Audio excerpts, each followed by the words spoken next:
사사기를 통해서 이스라엘 백성들에게 계속해서 반복해서 나타나는 것은 그들이 죄를 하나님 앞에서 계속해서 반복하였다는 것입니다. 그들은 하나님 앞에서 이방신들을 섬기고 또 하나님 목전에서 악을 행함으로 말미암아서 하나님께서는 이방인들을 들어서 이스라엘의 몽둥이로 사용하셨습니다. 그래서 이스라엘 백성들은 그 이방인들의 그 압제로 말미암아서 고통 가운데 처하게 되었습니다. 그리고 이스라엘 백성들은 하나님께 살려달라고 애원하였을 때에 하나님은 이 사사들을 세워서 하나님께서 그들을 구원해 내시는 것을 하나님께서는 계속해서 보여주고 계십니다. 그러나 이스라엘 백성들은 그 하나님의 그 구원과 은혜에도 불구하고요, 계속해서 죄를 범하고 있는 것을 우리는 보고 있는 것입니다. 하나님께서 이스라엘 백성들이 바알과 아스타롯과 이방신들을 섬기는 가운데요, 하나님께서는 무려 18년 동안이나 이 암몬을 통해서 이스라엘 백성들을 압제하게 하셨습니다. 오늘 본문에 나와 있는 이 암몬이 다시 이스라엘 백성들 앞에 나와서 이스라엘 백성들과 전쟁을 치를 태세를 지금 하고 있었습니다. 이스라엘은요, 미스바에 진을 치고요, 또 암몬은 이 길르앗에 진을 쳐서 이제 곧 전쟁을 하게 되는 그러한 긴박한 상황 가운데 놓이게 되었던 것입니다. 길르앗의 장로들은요, 이 큰 용사였던 입달을 생각해서 그 입달을 찾아가서 이제 길르앗의 지도자가 되어주고 장수가 되어져서 길르앗을 위해 싸워달라라고 그렇게 지금 부탁하게 되었습니다. 우리가 입달을 보게 되면 입달은요, 이 첩의 아들로 태어나서 형제들로부터 이렇게 차별을 당하고 또 입다가 이제 크게 되자 입다가 자기 아버지의 재산들을 가지지 못하도록 이렇게 고향에서 쫓아내는 그러한 그 서러움을 당하게 되는 것을 보게 됩니다. 입다는 가족들로부터 쫓겨나가고요, 그 마을 사람들로부터 쫓겨나가게 되는 그러한 참으로 상처 많은 그러한 사람이었습니다. 그는 그 고향 길르앗을 떠나서요, 그 도시라고 하는 곳에 가서 살게 되었는데, 그 도시라는 곳에서 보면 이 잡류들 즉 이렇게 비료아들과 함께 어울려 지내게 되는 그러한 신세가 되었다는 것을 우리가 보게 되는 것입니다. 그는 쫓겨나서 잊혀진 인생이 되었지만 하나님은요, 이렇게 세상으로부터 보았을 때에는 약하고 버림받은 자 되었지만, 그러나 하나님을 정말 신실하게 의지하고 하나님의 말씀을 철저하게 믿고 있던 그러한 이 오늘 입다를 하나님께서 사용하시는 것을 우리가 보게 되는 것입니다. 우리가 뒤에 입다가 하나님 앞에 서원한 것을 지키기 위해서 그가 그 딸의 목숨까지 버리면서까지 지키는 것을 보았을 때에 우리는 참으로 입다는 하나님을 철저하게 순종하고 신실하게 의뢰하는 자였다는 것을 우리가 알 수가 있는 것입니다. 우리가 성경 전체를 통해서 볼 때요, 하나님은 약한 자를 들어서 강한 자를 부끄럽게 하시는 하나님이심을 우리가 알 수가 있습니다. 하나님의 역사는 세상의 힘을 붙든 자들을 통해서 역사하시는 것이 아니라 하나님의 역사는요, 하나님의 말씀을 실제 순종해 나가는 자들을 통해서 하나님은 역사해 나가시는 하나님이심을 우리에게 말씀해 주고 계시는 것입니다. 우리가 바울을 생각해 보게 되면 바울도 다메섹에서 이렇게 예수님을 만나게 됩니다. 그는 예수님을 만나기 전까지는 정말 하나님의 백성들을 핍박하는 자였지만 그가 빛 가운데 예수님을 만난 후에는 그는 철저히 회개하고 예수님을 담대히 전하는 자가 되었습니다. 그러나 이스라엘 사람들로부터 두려워서요, 그는 고향 다소로 내려가서 무려 10년 동안이나 그곳에서 잊혀진 자가 되었습니다. 그러나 안디옥 교회가 이 선교사를 파송할 때에 바나바는 이 바울을 생각하게 되었던 것입니다.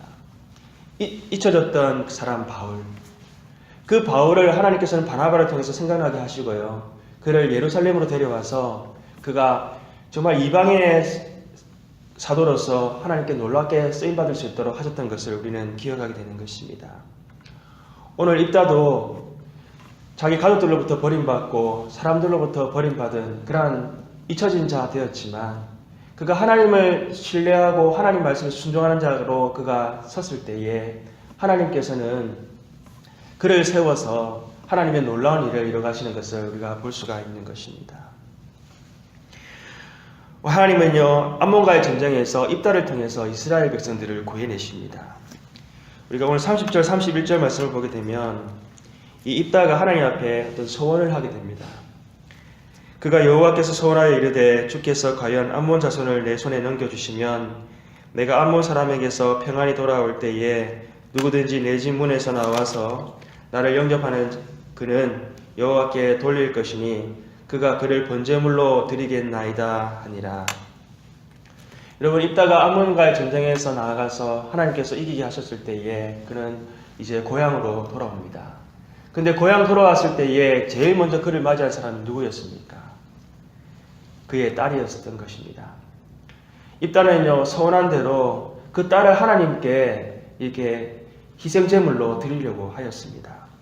그러자 그 딸이요, 아버지, 나는 아직까지 결혼을 하지 아니하였으니 저에게 시간을 주십시오. 제가 산에 가서 나의 친구들과 함께 애곡하는 시간을 허락해 주시면 좋겠습니다. 그래서 일단은 그 딸에게 시간을 주고 2년간의 시간을 산에서 그 여자친구들과 함께 애곡하는 시간을 보낸 후에 내려와서 아버지께서 서원하신 대로 행하는 것을 우리가 보게 됩니다. 우리가 서원에 대해서 생각해 보게 되면요, 서원은 우리가 하나님 앞에서 거룩하고 또 엄숙하게 맺은 약속을 바로 서원이라고 하고 있습니다. 그래서 성경은요, 우리가 하나님 앞에 서원한 것은 철저히 지키게 하나님께서는 그렇게 말씀하고 계십니다. 또한 전도서 5장 5절에 보게 되면 서원하고 갚지 아니하는 것보다 서원하지 아니하는 것이 나으니 라고 이렇게 말씀하시면서 우리가 하나님 앞에 서원을 할 때에는 그 서원에 대해서 깊이 우리가 생각하고요, 그리고 서원에 대해서 우리가 잘 그것을 할 수 있도록, 신중하게 할 수 있도록 말씀하고 있다는 것을 우리가 알 수가 있습니다. 특히 결혼하지 않은 딸이나 또한 아내가 서원한 것에 대해서는 만약에 아버지나 이 남편이 그것이 서원이 아니다라고 말하게 되면 그 서원은 책임이 없어지는 것을 우리가 볼 수가 있습니다. 이것은 이 서원이요, 자기의 뜻대로, 자기의 막 이렇게 순간적인 생각대로 서원할 것이 아니라 여러 사람들이 보기에도 책임감 있는 그런 서원을 하도록 하나님께서 하신 것입니다. 서원은요, 일방적으로 우리가 하는 것이 아니라 바로 하나님과 우리 사이에 화평을 이룰 수 있는 그러한 것이 될 수 있도록 하나님께서는 말씀하고 계시는 것입니다. 또한 우리가 입다의 서원을 볼 때에요, 그가 서원한 그 서원의 내용은 하나님 앞에 사람을 희생제물로 드리겠다는 것입니다. 이 인신제사는 하나님께서 기뻐 받으시는 그런 제사가 아닙니다. 이 인신제사는 이방인의 신들이 그 바로 사람들이 드렸던, 이방인 신들에게 드렸던 제사가 바로 인신제사였습니다. 그러나 우리가 비록 그가 서원한 내용이 인신제사였지만 입다는 하나님 앞에 자기가 서원하였던 내용을 얼마나 충실하게 지키려고 하였던가 하는 것을 우리는 그의 태도를 보아야 할 줄로 믿습니다.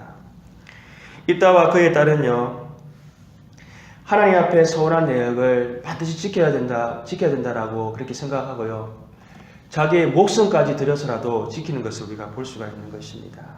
우리 36절 말씀을 보게 되면 딸이 그에게 이르되 나의 아버지여, 아버지께서 여호와를 향하여 입을 여셨으니 아버지의 입에서 낸 말씀대로 내게 행하소서.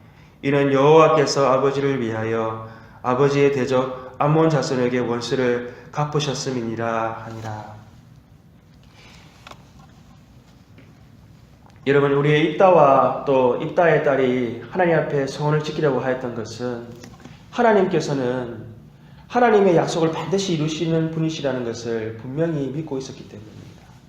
하나님은 그 언약을요, 하나도 지키지 아니하시고 신실히 지키시는 하나님이시기 때문에 우리도 또한 하나님께 한 약속은 지켜야 된다라고 그렇게 지금 말하고 있는 것입니다. 여러분, 반면에 우리는 어떻습니까? 우리는 하나님 앞에 한 약속들을 쉽게 잊어버리고 있지는 않습니까? 우리가 하나님 앞에 한 약속들에 대해서 우리가 지키지 않을 때가 얼마나 많이 있습니까? 하나님의 언약을 우리가 지키며 살아갈 때에요, 하나님은 우리에게 하나님께서 하신 언약을 정말 신실하게 이행하시는 하나님이신 우리가 깨달을 때에 우리는 하나님의 언약을 또한 우리도 철저히 지켜나가야 될 줄로 믿습니다. 하나님께서 우리에게 언약을 이루시기 위해서 어떻게 하셨습니까? 십자가에서 자기 독생자 아들, 그 아들을 죽기까지 우리를 위해서 내어주시지 아니하셨습니까? 우리는 바로 그 하나님의 사랑으로 말미암아서 전적인 은혜로 말미암아서 하나님 자녀가 되었습니다. 그러므로 우리도 또한 하나님의 언약을 철저히 지키며 살아가는 자가 되어야 될 줄로 믿습니다. 로마서에서 말씀하고 있듯이 우리는 더 이상 언약의 구속 가운데 있는 자가 아니라 우리는 언약으로부터 자유함 되어져서 우리는 이제 예수 그리스도를 통해서요 하나님의 자녀된 관계로 하나님께서 우리를 부르셨다는 것을 분명히 말씀하고 있습니다. 우리가 전적인 하나님의 은혜로 자녀될 수 없었던 우리가 자녀가 되었다면 우리가 하나님께 드리는 약속, 그 소원뿐만이 아니라 우리가 하는 말과 행동, 우리의 생각 모든 삶이 하나님 보시기에 기뻐하는 그러한 삶으로 우리는 살아가야 될 줄로 믿습니다. 우리는 거듭 반복되는 죄 가운데 살아가는 자들입니다. 이스라엘 백성들과 같이 하나님의 은혜를 알면서도 끝까지 우리는 죄를 반복하며 하나님을 떠나기를 원하는 자들이라는 것을 우리는 기억해야 될 줄로 믿습니다. 그러나 하나님께서는 독생자 예수 그리스도를 통해서 우리를 영원한 하나님의 자녀가 되는 그러한 우리를 하나님께서 불러주셨습니다. 우리가 날마다 하나님의 언약을 기억하고요. 우리의 모든 삶이 하나님의 말씀 가운데 힘써 지켜 행하면서 하나님이 원하시고 기뻐하시는 자녀로 살아가는 우리들 되기를 소망합니다. 기도하시겠습니다. 하나님 아버지, 사람들로부터 외면당하고 버림받았던 입다를 통해서 하나님의 놀라운 뜻을 이루가시는 것을 보게 하시니 감사합니다. 그가 하나님 앞에 철저히 그가 한 약속을 지켜 행하고자 할 때에 하나님은 그를 통해서 우리에게 언약의 신실하신 하나님, 또한 하나님 백성이 얼마나 언약을 지키며 살아가야 하는 것을 보게 하시니 감사합니다. 하나님, 우리를 위하여 죽기까지 예수 그리스도를 내어주신 그 하나님의 사랑을 생각할 때에 우리의 삶이 온전히 하나님을 기뻐하시는 삶이요 하나님의 말씀에 철저히 순종하는 나아가는 하나님의 삶이 되게 하셔서 우리의 삶을 통해 하나님의 영광만 드러날 수 있도록 역사하시고 인도하여 주시옵소서. 모든 것 감사하고 우리 주 예수님 이름으로 기도합니다. 아멘.